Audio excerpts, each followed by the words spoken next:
Paano mo nalaman ang lahat ng iyan? Nakahuli ka na ba noon ng bayawak, ha? Tanong ko. Napakamot naman siya ng kanyang ulo at naupo sa isang nakatumbang kahoy kaya tumabi din ako ng upo sa kanya. Hindi ko alam. Ganun lang ginawa ko noong nakahuli kami ng bayawak. Hindi ko alam kung bakit parang sanay ako sa ganung gawain. Kahit nga ako'y nagulat sa nagawa ko ng araw na iyon. Ano ba nangyari sa akin, bro? Ani Nathan. Napangisi ako sa kanya. Sa tingin ko'y unti-unti nang nanunumbalik ang 2 taong alaala niya. Kung ganoon ay manunumbalik na rin ang alaala niya kung paano niya in-stalk noon si Danica. Hintayin mo na lang, bro. Lapit na. Ani ko. Naguguluhan man siya ay hindi na siya kumibo pa. Sige na, sa malapit lang ako. Gawin mo, itunuro ko sa'yo kung gusto mong maunang makahuli. Anya, humugot ako ng malalim na hininga. Tiningnan kong muli ang malaking bayawak na wala ng buhay. May tama ito sa ulo dahil kay Nathan. Pinag-aralan ko ang hugis dito at sa unang pagkakataon na hindi ako nakaramdam ng takot. Hinawakan ko ang buntot nito. Sinubukan kong talian ng mabilis. Ilang subok ang ginawa ko hanggang sa unti-unti kong natutunan at kung paano ipaikot sa katawan nito ang lubid. Halos 30 minuto yata ako nag-practice at pagkaraan ng ilang saglit ay muli ako naghanap ng bayawak. Hindi naman nagtagal ang paghahanap ko at nakakita na naman ako ng panibagong bayawak. Mas malaki ito kaysa sa nauna kaya napalunok ako. Tumingin ako sa paligid at nananalangin ako na sana'y nasa malapit lang ulit sa Nathan. Umuga ako ng hangin at dahan-dahan kong nilapitan ang bayawak na nanginginain ng kung anong prutas. Dinampot ko ang malaking bato at binatok ko ang gawing ulo nito. Bumagsak naman ang mukha nito sa lupa kaya sigurado ako nahilo ito. Mabilis kong tinalian ang buntot nito at pinaikot sa katawan niya. Muling nag-angat ng ulo ang bayawak at wala akong hawak na bato kaya sobrang pagkabigla ko ay malakas ko itong sinuntok sa muka. Muling bumagsak ang mukha nito sa lupa pero nagsisigaw ako sa sakit dahil ang tigas pala ng balat nito sa muka. Hindi na ako nag-aksaya pa ng panahon at itinali ko ng mabilis ang nguso nito ng paulit-ulit para makasigurado ako na hindi ito makakaalpas sa tali ng nguso nito. Nagwala ang bayawak pero wala na siyang magawa pa. Pinalibutan ko ng tali ang katawan niya at mga paa saka ko siya hinilang pabalik sa pwesto nila Lolo. Pagdating ko sa pwesto nila Lolo ay napatayon bigla si Lolo nang may pagmamalaki sa kanyang mukha. Nakita ko ang lihim ng ngiti sa kanyang labi habang pinagmamasdan ng napakalaking bayawak na nahuli ko. Wala bang pandaraya ito? Ani Lolo. Lumapit naman sa kanya si Nathan at ipinakita ang phone nito. Napakunot naman ang noo ko nang marinig ko ang malakas kong tili sa video na pinapanood nila. Grabe kuya. Lolo talagang sinisigaw mo ha? Pangaasar ng kapatid ko. Damn it! Lakas ko sigaw habang sila naman ay malakas na nagtatawanan. Teka lang, mali pala ipinakita ko. Sorry best friend. Ani Nathan sabay tingin sa akin. Isang video muli ang pinakita ni Nathan at dahil nakikurious ako ay nalapitan ko sila at nakinood ako sa pinapanood nila. Noon ko lamang napagtanto na naka-video pala ang lahat na nangyari. Isang ngiti ang sumilay sa labi ng aking lolo at proud niya akong niyakap. Ano ngayon ang pakiramdam mo iho nang mahuli mong isang iyan? Ani Lolo. Proud Lolo, kasi hindi ko inakala na kaya ko palang harapin ang takot ko sa ganyang uri ng hayop. Hindi ko akalain na mawawalan takot ko sa mga giant lizard. Hindi na ako natatakot ngayon sa kanila dahil alam kong mas kaya ko silang talunin. Wika ko. Totoong proud ako sa aking sarili. Hindi ako makapaniwala na kaya ko nga. Hindi ako makapaniwala na mayayakap ko ang isang monitor lizard. Halos isang oras pa lumipas at nagdatingan na rin si Henry at si John. Pinakamaliit ang nahuli ni John pero hindi na mahalaga iyon dahil ang mahalaga ay kinaya naming harapin ang takot namin. Uwi na tayo, kaya pakawalan na sa kagubatan ng mga iyan. Ani Lolo. Nagulat naman kami dahil pinaghirapan namin iyon pagkatapos ay pakakawalan lang pala. Lo, akala ko ba iuwi natin sa Laguna ang mga iyon? Nagtataka kong ani. May naghihintay na masarap na lechong baka at iba't ibang klase ng pagkain sa Laguna. Unless gusto mo yung iuwi para yan ang kakainin mo. Ani Lolo. Natigilan naman ako at napalunok. Tara na Lolo. Pakawalan ang 3 yan at uwi na tayo. Utos ko sa kanila kaya malakas na tawanan ang maririnig kila Lolo. Ang saya ko. Sobrang saya ko dahil nawala na ang takot ko sa kanila. Para sa akin ay simpleng hayop lang din sila sa paningin ko. Ang problema ko na lang ngayon ay ang mahal ko. Galit pa siya sa akin dahil sa ginawa kong pagsisinungaling. Sa sakyan nga ako natulog kagabi dahil hindi niya ako pinapapasok sa silid niya. Si Michelle at Agatha ang itinabi niya sa silid niya at ako ay outside de Colombo. 4:00 ng umaga kami umalis na Laguna at hindi rin siya lumalabas ng silid niya. Sabi ni Michelle ay gising na rin ito pero ayaw lumabas dahil galit talaga siya sa akin. Ngayon, gagawin ko ang lahat upang mawala ang galit sa akin ng mahal ko. Third person over voice. Magkakasama ngayon ang magpinsang Devon sa mansyon ng ama ni Felix. Nandoon din ang ama nila Henry at ni Harold. Kasama din nila Felix ang lolo nila dahil pag-uusapan nila ang tungkol kay Eugene Fern. I know Eugene. That's why he hasn't returned to his country because of Michelle. They're most likely hunting for my sister. So far, they have come up empty-handed. Have done everything I can to keep them from locating my sister. But I'm confident they'll find Michelle soon. I don't want to clash with the White Wolf organization, but if it means protecting my sister, I'll do it. Ani Felix sa kanilang lahat. Tahimik lamang na nakikinig si Michelle. Alam naman niya ang ginawa niyang kalokohan. Ngayon ay alam na rin niya kung anong klase ng pamumuhay ng ama niya at lolo, lalo na ang kapatid at pinsan niya, maliban lang kay Harold. Why not trying to talk to Eugene, ha? Pinsan. Perhaps he will understand the gravity of the situation and forgive Michelle. Just help Eugene in persuading his girlfriend to reconcile. Then, go. Talk, Grace, and tell her what Michelle did. Ani naman ni Harold. Natuwa naman si Felix sa sinabi ng kanyang pinsan. Para sa kanya, hindi ganoon kadali ang mga nangyari dahil siya mismo ang kasama ni Eugene ng araw na iyon at alam nito ang galit ni Eugene sa kapatid niya. If Eugene doesn't listen, I'll talk to him myself. Eugene is kind and understanding, so perhaps he will listen to you. Wika naman ng lolo nila. Pwede naman po na ako dala makapag-usap kay Eugene upang makahingi na rin ako ng sorry sa nagawa kong kalokohan. Sa tingin niyo po ba magagawa niya akong saktan kung sakaling malaman niya na kapatid ako ni Kuya Felix? Wika naman ni Michelle. If he tries to harm you, I'll force him to swallow the bullet from my revolver. No one can harm you. No one can come close to compromising you as long as we, the bond, stay alive. Anyone who attempts will be killed by me.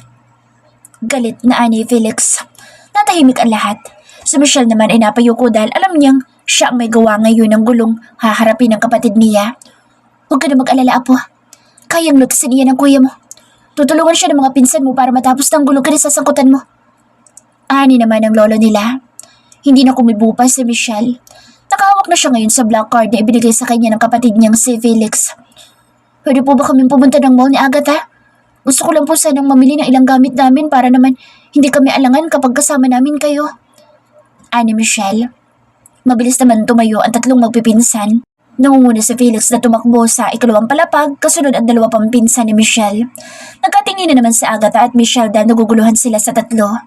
Pagbaba nila Felix ay sinuksok na nila ang tigisang baril nila sa likurang bahagi ng pantalo nila. Gayon din si Harold na alam naman ni Michelle na hindi nakikisali sa gulo ng mga Devon. Tara na. Ani Harold kaya napatingin si Michelle sa kanyang ama. Hindi inakala ni Michelle na kahit yata saan siya magpunta ay bubuntutan siya ng tatlong magpipinsan. Hindi niya inakala na ganito ka-protective ang tatlo sa kanya. Napakamot sa baba si Michelle at tumingin muli sa kanyang ama. Tatay? Ani Michelle na pinutol agad ng kanyang ama. Sige na anak, hindi ka naman hahayaan ng mga iyan na umalis dito nang hindi sila kasama. Sige na at nang makauwi agad kayo. Ani ng ama ni Michelle. Napakamot na lamang ng ulo niya si Michelle at wala na din siyang nagawa kung hindi ang umalis kasama ang tatlong magpipinsan. Sabi niyo may isa pa akong pinsan, si Kuya Hendrix. Pero bakit hindi ko alam na may kapatid pala si Kuya Henry? Kasi matagal ko na kayong sinusubaybayan. Ilang taon na din mula nang mamatay si nanay. Pero kayong tatlo lang ang lagi ko nakikita. Si Kuya Henry minsan naguguluhan ako. Nagtataka ako pero ewan ko. Minsan para siyang nasasaniban. Ani Michelle na ikinagulat nila. Anong ibig mo sabihin? Matino naman ako ah. Inis na ani Henry. Oh, kasi minsan, ganyan na itsura mo. Clean cut, nagwapo at ahit ang balbas mo pero minsan naman, makikita kita na naka-hoodie tapos medyo tumutubo na ang balbas mo na magulo ang buhok mo. Pero, gwapong-gwapo ka pa rin. Parang kakaibang Henry na may malakas na dating dahil sa pagka-bad boy looking mo. Minsan lang naman yun. Minsan naiisip ko na baka inuwanan ka ng babae kaya ganun ang itsura mo. Wika ni Michelle na ikinatawa ng malakas ni Harold at ni Felix. What, mga kuya? May nakakatawa ba sa sinasabi ko? Ani Michelle. Hindi na nagsalita pa ang tatlo. Si Harold ay walang patid na tumatawa habang inaasar si Henry. Si Henry naman ay asar na asar dahil sa sinabi ni Michelle. Mga kuya, dito muna kayo. Pupunta kami doon para mamili ng mga damit. May black card kami kaya kukunin ko muna ang 0.1% naman ako sa black card ni Kuya Felix. Saka na yung iba. Ani Michelle na ikinatawa ng malakas ni Felix. Huwag kayo lalayo. Dito lang muna kami.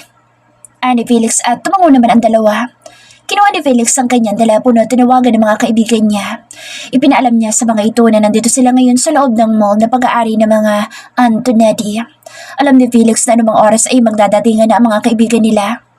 Nagugutom ako. After nilang mamili sa butik na iyan, kumain muna tayo. Kanina pa ako nagugutom. Ani Harold. Halika, tingnan muna natin ang restaurant na iyon. Balita ko yung masarap ang pagkain dyan. Ani Harold. Hindi naman tumitinag si Felix at nakatingin lamang kila Michelle. Hinila siya ni Henry na natatawa sa kanya upang puntahan ang restaurant. Huwag kang mag-alala, nandyan lang naman sila. Ani Henry. Nagsimula na silang maglakad pero si Felix ay hindi maalis ang mga mata sa kanyang kapatid pero hinila na siya ni Harold at ni Henry kaya wala na din siyang nagawa kung hindi ang magpatianod sa mga ito. Sa isang banda naman ay busy sa kapipili ng mga damit ang magkaibigang si Michelle at Agatha. Bes, tingnan mo tong dress, maganda ba? Tanong ni Michelle. Itinapat naman niya ang dress sa katawan niya pero napangiwi siya nang hindi niya magustuhan ang kulay nito. Doon tayo tumingin. Wala akong nagustuhan dito. Ani Michelle sabay turo sa malayo. Napatingin naman si Agatha sa itinurong butik ng kaibigan niya kaya ibinalik niya agad sa pagkakasabit ang hawak niyang damit. Tara, mukhang mas magaganda nga ang damit doon. Wika naman ni Agatha sa kaibigan nito. Tinakbo agad nila ang butik nang may makabangga si Michelle na isang lalaki matangkad. Munti ka na tuloy bumagsak sa sahig ang dalaga pero maagap naman ang lalaki at nasapo siya sa kanyang bewang kaya hindi siya bumagsak sa sahig. Napatitig naman ang lalaki kay Michelle at biglang nagsalubong ang dalawang kilay nito at binitawan agad ang dalaga. Hiyo! Ikaw nga at hindi ako maaaring magkamali! Sigaw na lalaki sa kanya na ikinagulat naman niya. Kumabog ang dibdib niya dahil pakiramdam niya ay kilala niya ang taong ito. Get her!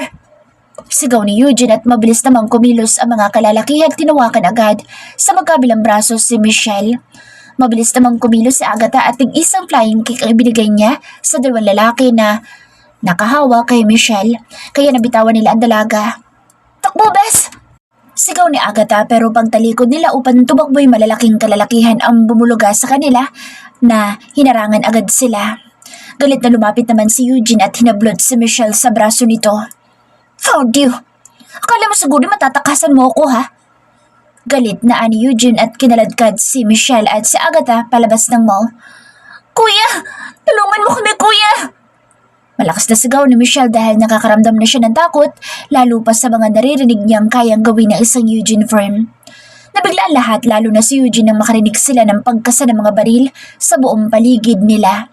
Nagulat din si Eugene nang makita niya si Felix na nakatutok ang baril sa sentido niya. Ang mga kasama naman ni Felix na dalawang pinsan niya ay nakatutok ang baril sa ibang tauhan niya at ganoon din ang lahat ng mga kaibigan ni Felix na nagdatingan na ay nakatutok din ang baril sa kanila. Maraming tao ang nagsisigaw at nagtatakbuhang palabas ng mall kaya alam nilang kailangan tapusin ang gulong ito bago pa sila abutan ng mga parak. King Venom, anong ibig sabihin nito? Magalit na ani Eugene. Hindi maunawaan ni Eugene kung bakit kinakalaban sila ngayon ng kanyang couple day kape. Bitiwan mong kapatid ko kung ayaw mong sumabog ang bungo mo at kumalat ang utak mo dito sa mall. May galit sa tinig ni Felix. Nagulat naman si Eugene nang marinig niya ang sinabi ni Felix na kapatid kaya napatitig siya sa babaeng hawak niya. Kapatid? Sinong kapatid ang... Hindi na natapos ni Eugene ang sasabihin niya nang matitigan niya ang mukha ni Michelle. Nalaka ang mata niya nang makita niya ang mga mata ng dalaga na kamukhang kamukha ng mata at kulay ng mata ni Felix. Maging ang ilong nito at ang pangahan nitong muka ay nakuhang lahat kay Felix. Shit! Paano nangyari? May kapatid ka? Ani Eugene na hindi makapaniwala at hindi inaalis sa mga mata sa magandang mukha ng dalaga. May kung anong naramdaman si Eugene na hindi niya maipaliwanag habang pinagmamasdan niya ang magandang mukha nito. Ang sabi ko, bitawan mo sa Michelle kung ayaw mong sumabog ang utak mo sa sahig. Aning muli ni Felix kay Eugene kaya binitawan niya si Michelle at tumakbo naman agad ang dalaga at si Agatha sa likuran ni Felix. Sa susunod na hawakan mong kapatid ko. Sisiguraduhin ko sa iyo na hindi ka na aabutan pa ng bukas. Aning muli ni Felix at napatingin siya sa mga taong nagtatakbuhan at nagsisigawan. Nagkakagulo na sa mall kaya naman ibinabana ni Felix ang baril nila at Iniwanan nila sila Eugene. Felix, dapat kang ipaliwanag sa akin kung ayaw mo magkagulo tayo lahat. Huwag mo akong tatakasan.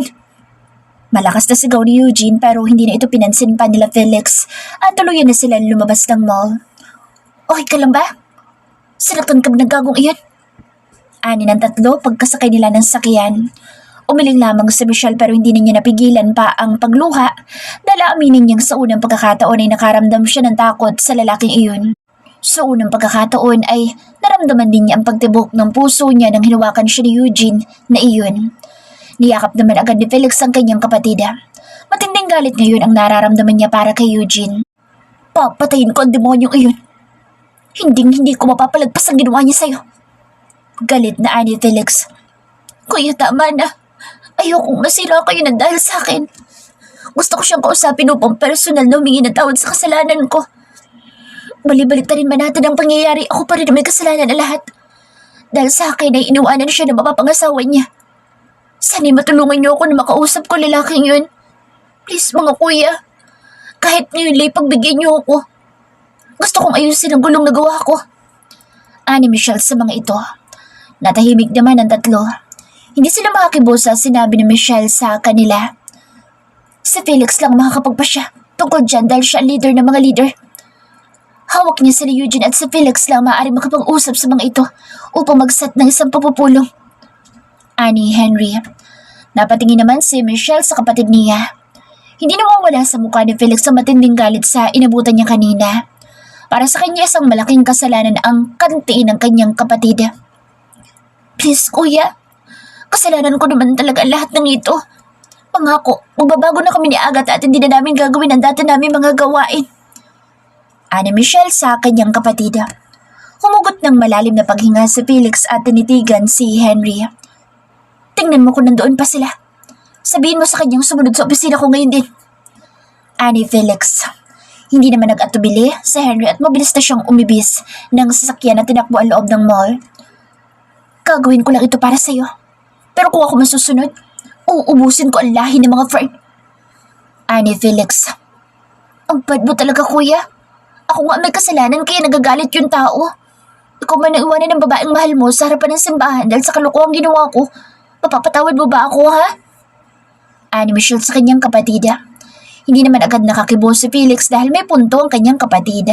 Dahil kung sa kanya mangyayari iyon, ay baka mapatay pa niya ang buong angkan ng tatarantado sa kanya. Hindi ka makasagot kasi tama ako, hindi ba? Kaya nga hayaan mo na makausap ko ang taong iyon upang makahingi ako ng kapatawaran sa kanya. Kung ano man ang hihingi niyang kapalit, ibibigay ko. Kahit ang lumod ako sa harapan niya. Ani Michelle. No, Tomoy! Sigaw ni Felix. Yes, wait, kuya. Sagot naman ni Michelle sa kanyang kapatid. Biglang bumukas ang pintuan na ikinagulat nila. Pumasok si Henry at huminga ng malalim. Let's go.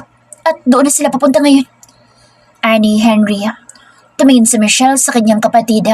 Sa mga mata nito ay may pakiusap kaya naman napapailing na lamang ito at tumangu-tango sa kapatid niya. Felix person over voice. Nakarating kami ng aking building at sinalubong na agad kami ng aking secretary upang ipabatid ng isang Eugene Fern ay naghihintay na sa aking opisina. Hindi ko naman pinansin ang secretary ko at mas lalo ko pang binagalan ng paglalakad ko na ipinagtataka naman ng mga kasama ko. Felix, hindi ko masasabing nababanyo ka dahil mabagal kang lumakad. Nakalabas bang itlog mo kaya ganyan kabagal kang lumakad? Ha? Ani Nathan sa akin.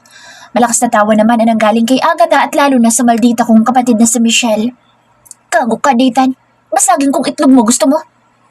Inis kong ani kaya mas lalong umugong ang tawanan sa kanila. Binabagalan niya maglakad para maghintay na matagal si Eugene sa kanya. Parang hindi niyo kilalang pinsan kong yan. Gusto niya ipamukha sa mga iyon na siya ang leader kaya matuto sila maghintay. Ani naman ni Henry. Tinignan ko lang na masama si Henry at pagkatapos ay pumasok na kami sa loob ng private lift. Nandito na kami sa harapan ng pintuan ng aking opisina. Binuksan ng malaki ng sekretary ko ang pinto at taas noo akong pumasok sa loob at dumiretso sa swivel chair ko nang hindi ko tinitingnan si Eugene at mga kaibigan nito. Michelle, dito ka sa tabi ko. Ani ko sa aking kapatid na mabilis namang naglakad palapit sa akin. Napatingin ako kay Eugene na titig sa aking kapatid kaya iniharang ko ang katawan ko kay Michelle kaya sa akin naman siya napatingin. Dito ka umupo, Eugene. Utos ko dito. Tumayo naman ito mula sa sofa at naupo sa silyang nakaharap sa aking office table. Nandito ka dahil gusto kong kausapin ng aking kapatid. Gusto niyang humingi ng paumanhin sa kalokohang nagawa niya. Seryoso kong ani. Nakatitig lamang si Eugene sa aking kapatid kaya pinitik ko ang aking kamay na ikinalungan niya sa akin. Hindi ka nandirito upang titigan ng kapatid ko. Nandito ka para kausapin ka ng kapatid ko. Huwag mong pilitin na galitin ako at baka kung saan tayo mauwi.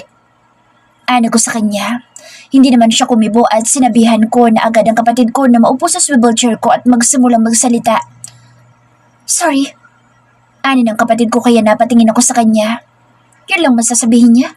Isang sorry. So, nagpunta kami dito para lang sabihin mo sa akin na sorry? Ani Eugene. Maging ako ay biglang nainis dahil sorry lang ang sinabi niya. Gusto ko sanang humingi ng tawad sa nagawa ko. Alam ko naman na mali ang kalokohang ginawa namin ng kaibigan ko.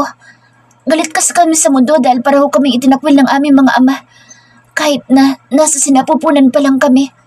Akalain mo, kaming dalawang magkaibigan na iisa naging kapalaran. Kaya sa tuwing nakakakita kami na ikinakasal, nanggugulo kami kasi pakiramdam namin napaka-unfair sa amin ang mundo. May mga taong buo ang pamilya tapos kami itinaboy ng ama namin. Kahit hindi pa kami sinisilang sa mundo. Alam kong mali pero galit ako eh. Galit kaming dalawa sa mga ikinakasal. Dahil ang nanay naming dalawa ay tinalikuran ng lalaking nakabuntis sa kanila at hindi pinakasalan. Ani ng kapatid ko. Natahimik naman ang lahat at isa man ay walang nagnanais na magsalita. Siguro naman ay sapat na sinabi ng kapatid ko para kalimutan natin ang mga nangyari. Makakaalis na kayo. Ani ko kay Eugene. Isang tawang pagak ang pinakawala ng leader ng The White Wolf Organization at napapailing ng kanyang ulo. Hindi simple ang ginawa niya. Umalis na si Grace at sumama sa ama na ipinagbubuntis niya. Sinira niya ang kaligayahan ko kaya hindi ko siya mapapatawad. Ani Eugene. Nagulat kami sa sinabi niya at maging ang kapatid ko ay hindi agad nakapagsalita. Isang bagay lang maaaring makatapos ng problemang ito. Isang bagay lang ang gusto kong gawin ng kapatid mo upang kalimutan ko ang ginawa niyang panggugulo sa kasal ko. Ani Eugene. Napataas naman ang dalawang kilay ko at mabilis ako nagsalita. At ano yun? Sabihin mo na upang matapos ng pag-uusap na ito dahil marami pa akong gagawin. Ani ko. Kailangan niya akong pakasalan. Wika niya na ikinatawa ko ng malakas. Yung malakas na gusto ko sana ay sobrang lakas ay pumutok ang dalawa niyang eyeballs. Gago ka ba ha? Gusto mo bang taniman ko ng balay ang ulo mo ngayon din? Baka akala mo makakalabas ka ng buhay dito kung ipipilit mo yung katarantaduhan mo, Eugene. Galit na galit kung ani na kulang na lang isipain kung pagmumukha niya hanggang sa madurog ang ilong at ngipin niya. Oh, kung hindi ka papayag, hindi ko matatanggap ang sinabi niya dahil sinira niya ang buhay ko. Gusto niyo akong kalabanin? Then so be it. Wika ni Eugene ay kinatawa ko ng malakas. Baka nakakalimutan mo, Eugene, kung sino kausap mo. Baka nakakalimutan mo kung ano ako at kung anong kaya kong gawin sa organisasyon mo. Huwag mo ako susubukan dahil sisiguraduhin ko sa inyo na wala akong ititira isa man sa inyo ng buhay. Halos lamunin na ako ng apoy sa sobrang galit na nararamdaman ko sa demonyo ito. Then, I have to go. Ani Eugene ay kinatawa ko. Okay, I will marry you. Kung yun lang ang paraan upang makabayad ako ng kasalanan ko. Ani ng kapatid kong tanga kaya bigla ko siyang hinablot upang bawiin niya ang sinabi niya.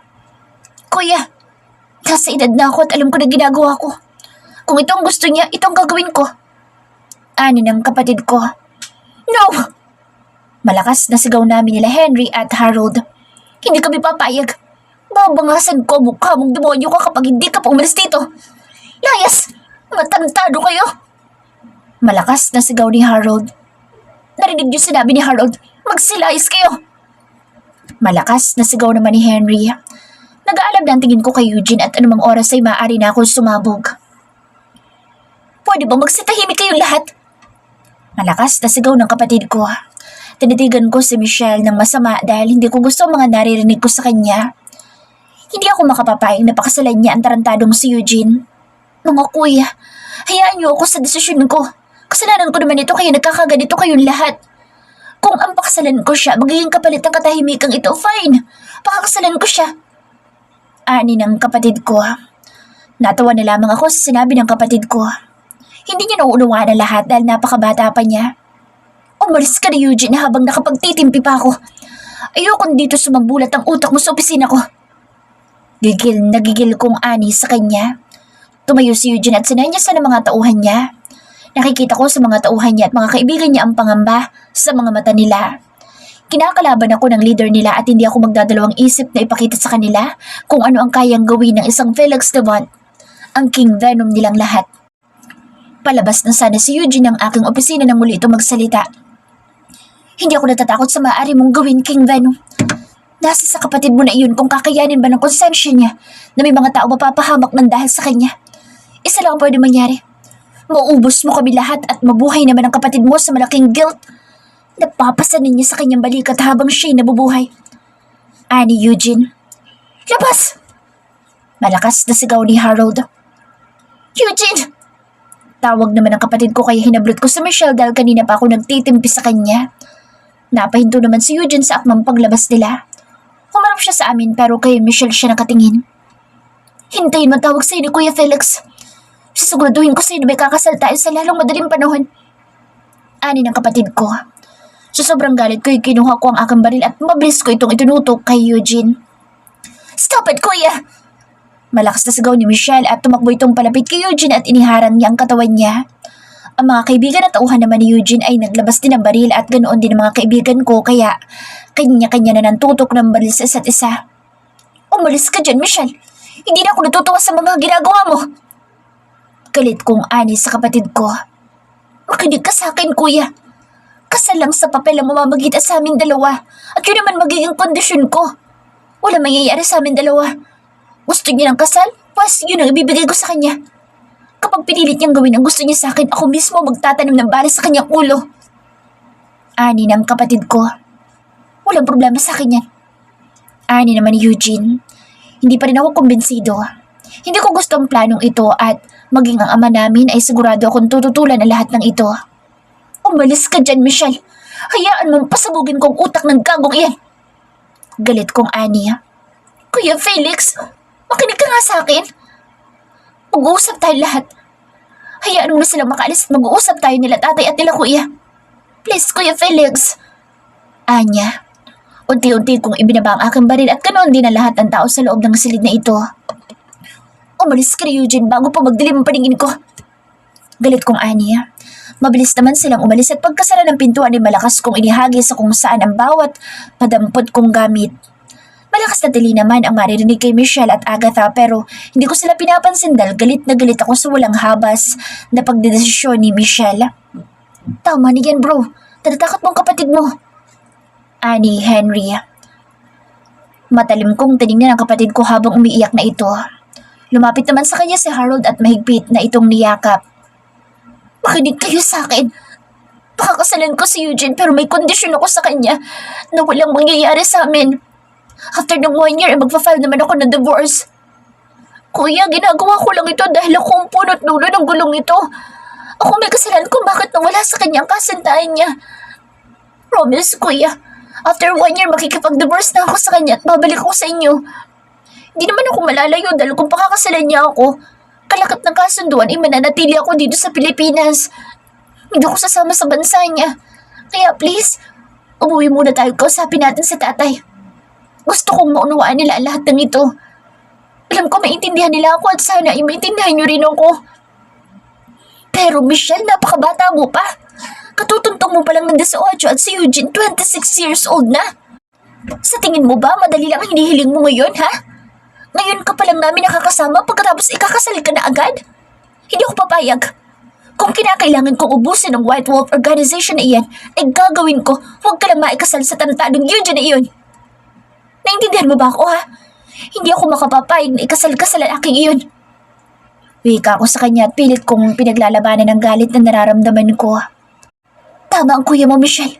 Hindi rin kami papayag na maikasal ka sa tanatadong iyon. Ani naman ni Harold. Makinig ka, Michelle. Napakabata mo pa kaya sana sa amin ka makinig dahil alam namin kung anong nararapat para sa'yo. Ani naman ni Harold. Sabihin niyo nga sa akin tatlo kung ano bang nararapat para sa akin.